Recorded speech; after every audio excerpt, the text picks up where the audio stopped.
അസ്സലാമു അലൈക്കും വറഹ്മത്തുള്ളാഹി തആല വബറകാതുഹു. ഉമ്മുൽ ഖൈറിൻ്റെ മനസ്സിൽ അതുമാത്രമായിരുന്നു ചിന്ത. റസിയയെ രക്ഷിക്കണം. ഒരിക്കൽ പോലും അവളെ അങ്ങനെ പണിയെടുപ്പിക്കരുത്. ഞാൻ അതിനു വേണ്ടിയിട്ടല്ലായിരുന്നു അവളെ ഇങ്ങോട്ട് വരുത്തിയത്. പക്ഷെ എന്ത് ചെയ്യാൻ, അത് ചതിയിൽ പെട്ടുപോയി. എൻ്റെ അറബി, അത് എൻ്റെ ഭർത്താവ് എന്ന പേരുള്ള അയാൾ ശരിക്കും ഒരു കാടൻ തന്നെയാണ്. അല്ലാ, എൻ്റെ ഭർത്താവായതുകൊണ്ട് പറയല്ല റഹ്മാനെ, അദ്ദേഹത്തിൻ്റെ സ്വഭാവം അങ്ങനെയാണ്. അതുകൊണ്ടാണ് എനിക്ക്. എന്നാൽ ഉമ്മുൽ ഖൈറിനെ അത് അവൾ കൂടുതൽ ജോലി ചെയ്യുന്നത് വളരെയധികം വിഷമമായിട്ട് തോന്നി. അങ്ങനെ അന്ന് ഉമ്മുൽ ഖൈർ അതാ അറിയാതെ ആ ഒരു അടുക്കളയുടെ ഭാഗത്തേക്ക് ഇറങ്ങിച്ചെന്നു. എന്നാൽ അവിടെ കണ്ട കാഴ്ച ഞെട്ടിക്കുന്നതായിരുന്നു. അവിടുത്തെ മെയിൻ ഗദ്ദാമ അവളോട് പറയുകയാണ്, ഓരോ ജോലികൾ പറഞ്ഞെടുപ്പിക്കുകയാണ്. അത് ചെയ്യേ, ഇത് ചെയ്യേ, ഇതെന്താ ഇത്രയധികം? അങ്ങനെ ഓരോന്ന് അവളെ കൊണ്ട് ചെയ്യിപ്പിക്കുകയാണ്. ഒരു നിമിഷം ഉമ്മുൽ ഖൈർ വിചാരിച്ചു, അല്ല ഇവൾക്ക് പിന്നെ എന്താ ഇവിടുത്തെ ജോലി? കൽപ്പിക്കുകയോ? കൽപ്പിക്കാൻ ഇവൾ ആരും ഇവിടുത്തെ യജമാനത്തെയോ? ഉമ്മുൽ ഖൈർ ശരിക്കും അത് കണ്ട് ഞെട്ടിപ്പോയി. അത് റസിയ വളരെയധികം വലിയ കലത്തിൽ വെള്ളവും അങ്ങനെ ഓരോ സാധനങ്ങളും അങ്ങോട്ടും ഇങ്ങോട്ടും എടുത്തു വെക്കലും എന്തൊക്കെയോ ചെയ്യുന്നുണ്ട്. അവിടെ ആകെ നല്ല രീതിയിൽ ക്ലീൻ ചെയ്യിപ്പിക്കുന്നുണ്ട്. അതെ, റമദാനല്ലേ വരുന്നത് എന്നൊക്കെ പറഞ്ഞ് നിർത്താതെ ജോലി ചെയ്യിപ്പിക്കുകയാണ്. ശരിക്കും ഉമ്മുൽ ഖൈർ അത് കണ്ട് ഞെട്ടിപ്പോയി. റബ്ബേ, ഞാനായിട്ട് ഇവിടേക്ക് വരുത്തിയിട്ട് ആ പെണ്ണെ എത്രയധികം കഷ്ടപ്പെടുത്താൻ പാടില്ല റഹ്മാനെ. അവൾക്ക് ആ കാഴ്ച കാണാനാവാതെ അവൾ തിരിച്ചു പോരാൻ ഒരുങ്ങുമ്പോൾ അതാ തൻ്റെ ഭർത്താവായ അറബി അങ്ങോട്ട് വരുന്നു. റസിയ. ഒരു നിമിഷം അവൾ പേടിച്ച് ഞെട്ടിപ്പോയി. അർബാവേ, റസിയ പണിക്ക് കുറച്ച് മോശമാണ്, അവളെ കൊണ്ട് ഞാൻ പറഞ്ഞ് ചെയ്യിപ്പിക്കുകയാണ്. ആ, അവളെ കൊണ്ട് എല്ലാം പറഞ്ഞ് ചെയ്യിപ്പിച്ചോ. പിന്നെ റസിയ, നിനക്കെന്തെങ്കിലും വേണോ? എന്തെങ്കിലും? വേണ്ട.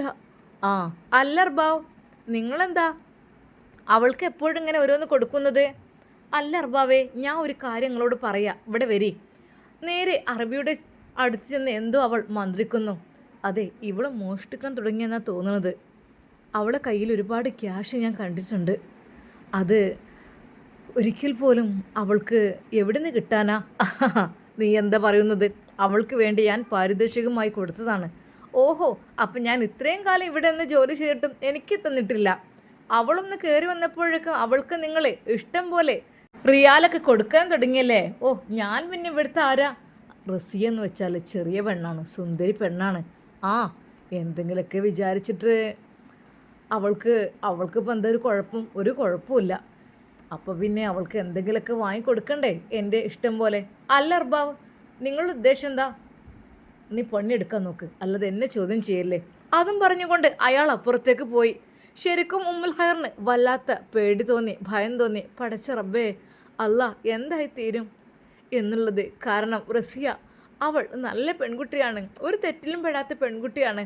അവളെ എൻ്റെ ഭർത്താവായ ആ അറബി എങ്ങാനും കണ്ട് മോഹിക്കുമോ? കുഴപ്പമില്ല, അയാൾ എന്ത് വേണമെങ്കിൽ ചെയ്തോട്ടെ. അയാൾ വേറെ കല്യാണം കഴിക്കുക, കൊണ്ടുപോയി എന്ത് ചെയ്തോട്ടെ, അതൊന്നും എനിക്ക് കുഴപ്പമില്ല. പക്ഷേ റസിയ, അവൾ ഒരിക്കൽ പോലും ആ ചതിയൻ്റെ കെണിയിൽ പെടുത്താൻ പാടില്ല. അതാണ് റബ്ബേ ഞാൻ ആഗ്രഹിക്കുന്നത്.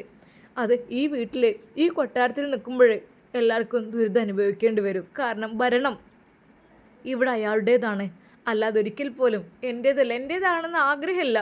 ഞാൻ അദ്ദേഹത്തിന് കീഴിൽ ജീവിച്ചോളാം. പക്ഷേ ചില കാര്യങ്ങൾ കാണുമ്പോൾ നിയന്ത്രിക്കാൻ പറ്റാത്ത അവസ്ഥ വരും.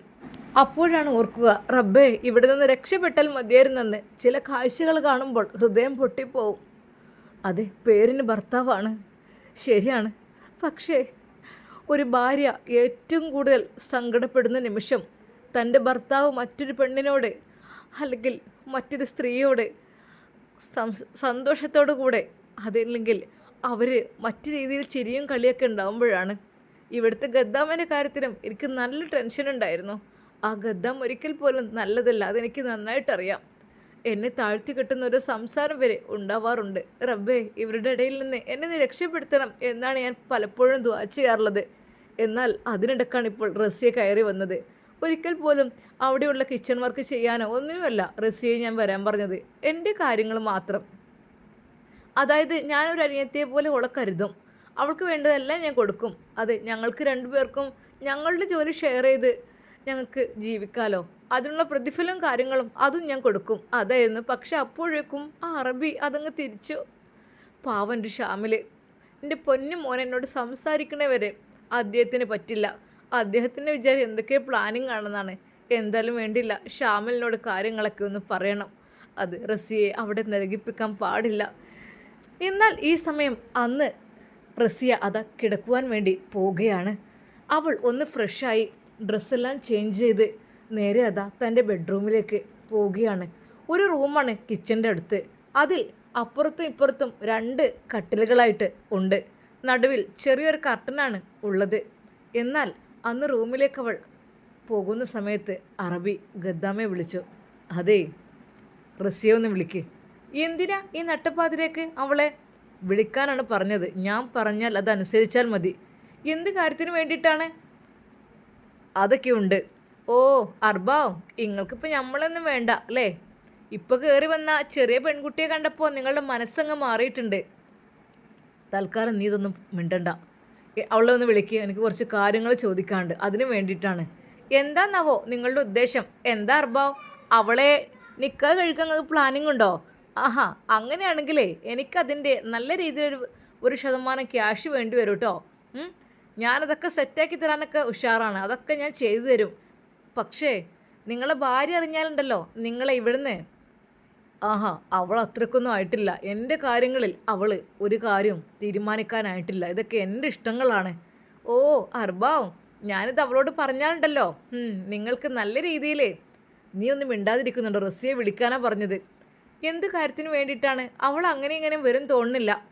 എന്നാൽ അപ്പോൾ തന്നെ വേഗം പോയി വിളിക്കാനാണ് പറഞ്ഞത്.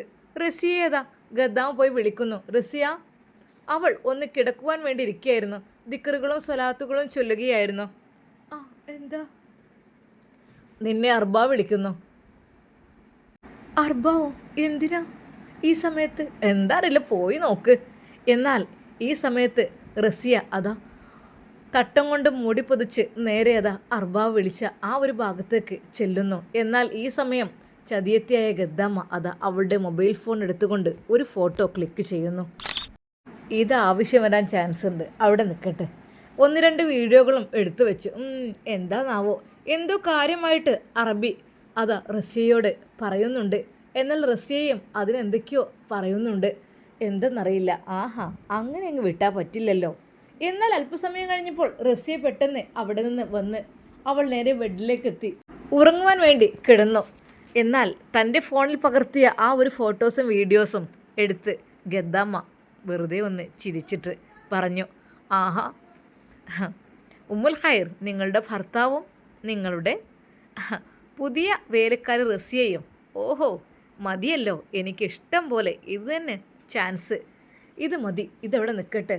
എന്താ റസിയ നിന്നോട് അർബാവ് പറഞ്ഞത്? അത് അർബാവ് വീട്ടിലെ കാര്യങ്ങളൊക്കെ ചോദിക്കുകയായിരുന്നു. ഓ, എന്തിനാണാവോ? എന്നോട് ഇതുവരെ ഒന്നും ചോദിച്ചിട്ടില്ല.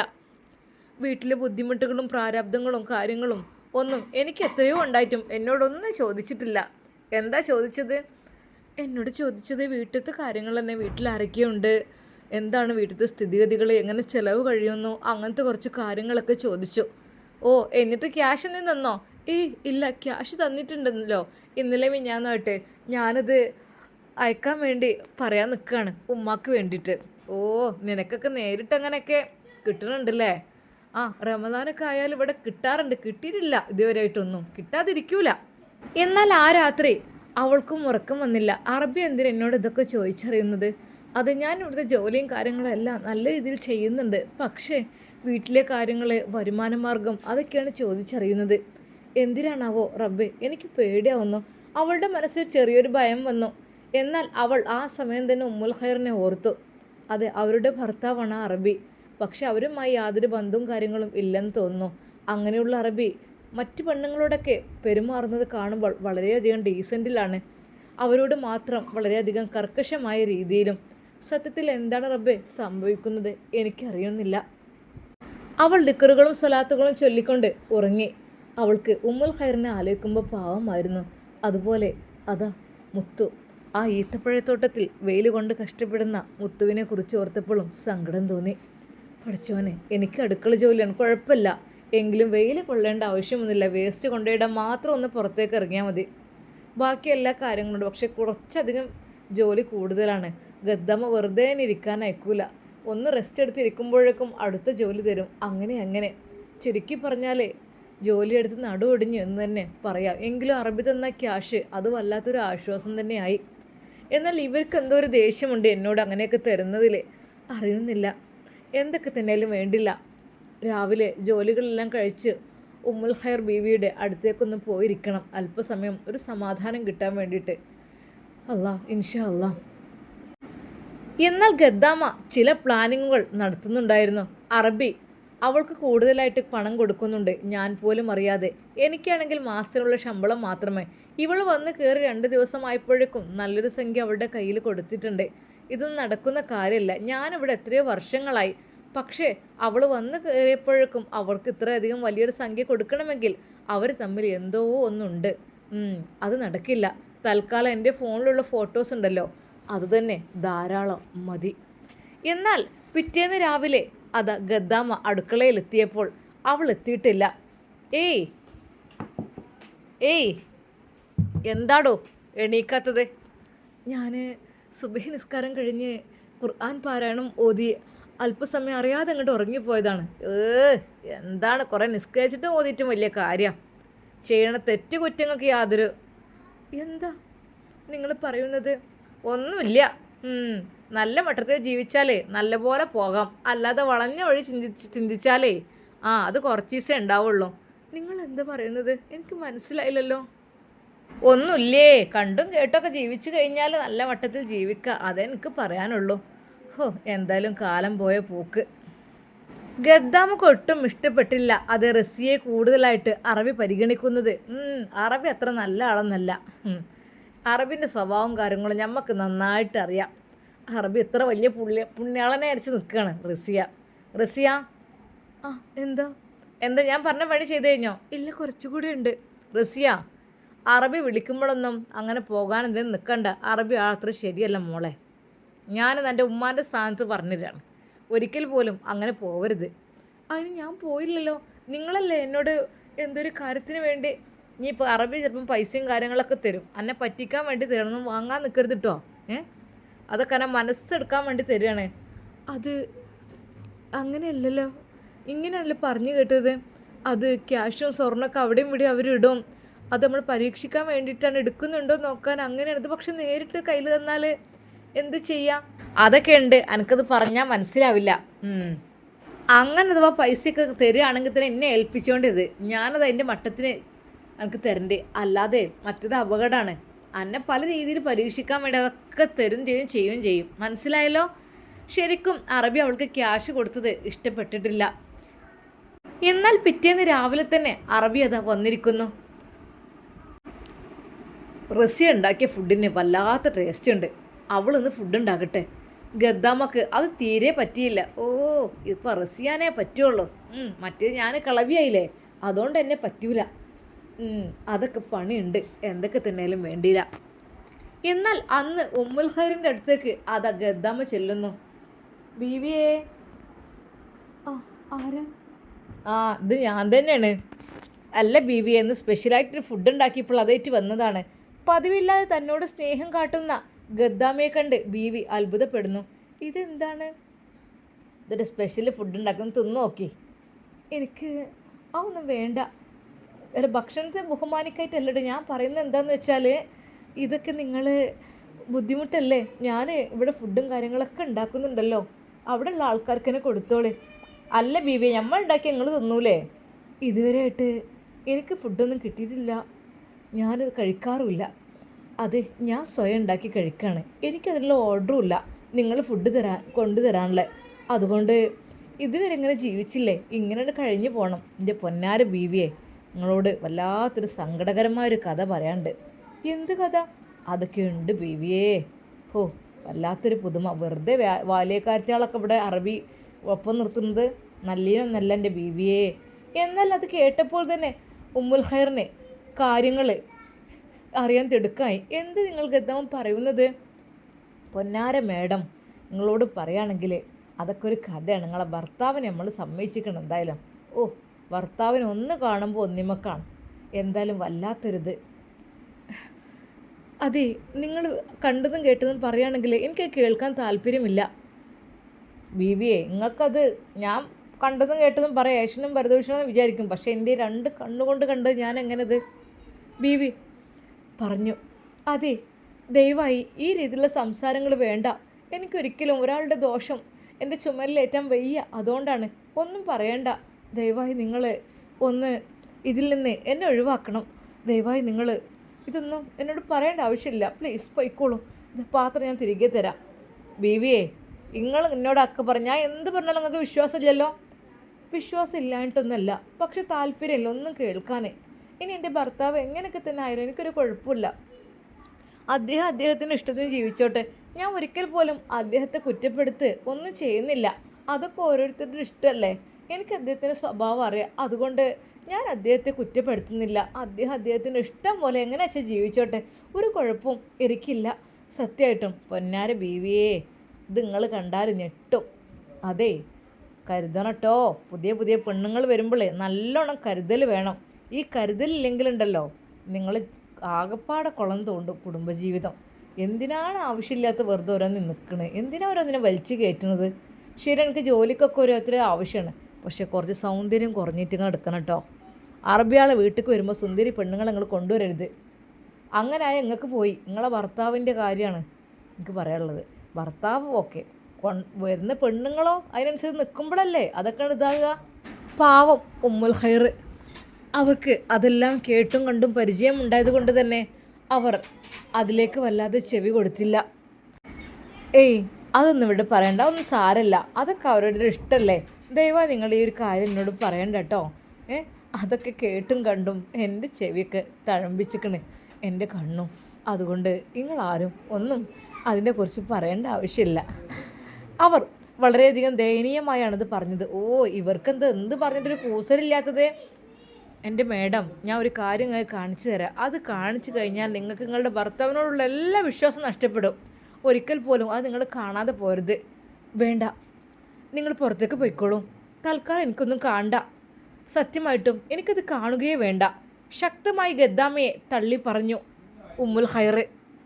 എന്നാൽ ഉമ്മുൽ ഖൈറിന് എന്തെങ്കിലും ഒരു ഫിത്തിന ഉണ്ടാക്കുവാൻ വേണ്ടിയിട്ടാണ് അവൾ വന്നത്. പക്ഷേ ഉമ്മുൽ ഖൈറിൻ്റെ അടുത്തേക്ക് അതൊന്നും നടക്കുന്നില്ല എന്നുള്ള കാര്യം അവർക്ക് മനസ്സിലായി.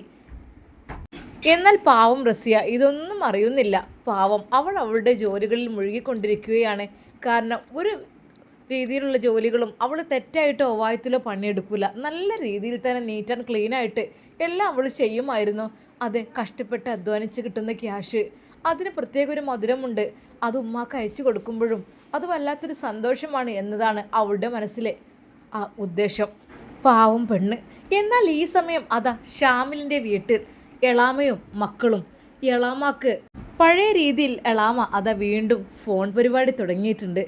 ശരിക്കും അവനെ എൻ്റെ ഭാര്യ വിളിച്ചിട്ട് വരുന്നില്ല, തൽക്കാലം നീ എൻ്റെ ഭാര്യയായിട്ട് തന്നെ തുടരണം എന്ന് പറയുമ്പോൾ എളാമ പറയുന്നു, ഓ അതിനൊന്നും കുഴപ്പമില്ല, പക്ഷേ ഇനി അതൊന്നും നടക്കും തോന്നുന്നില്ല.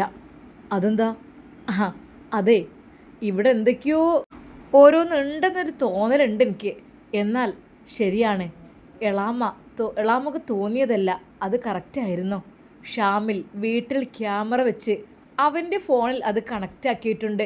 വീട്ടിലേക്ക് ആരൊക്കെ തന്നെ വന്നാലും ആരൊക്കെ തന്നെ ഇരുന്നാലും ഒക്കെ അവൻ്റെ ഫോൺ അത് കാണാമായിരുന്നു.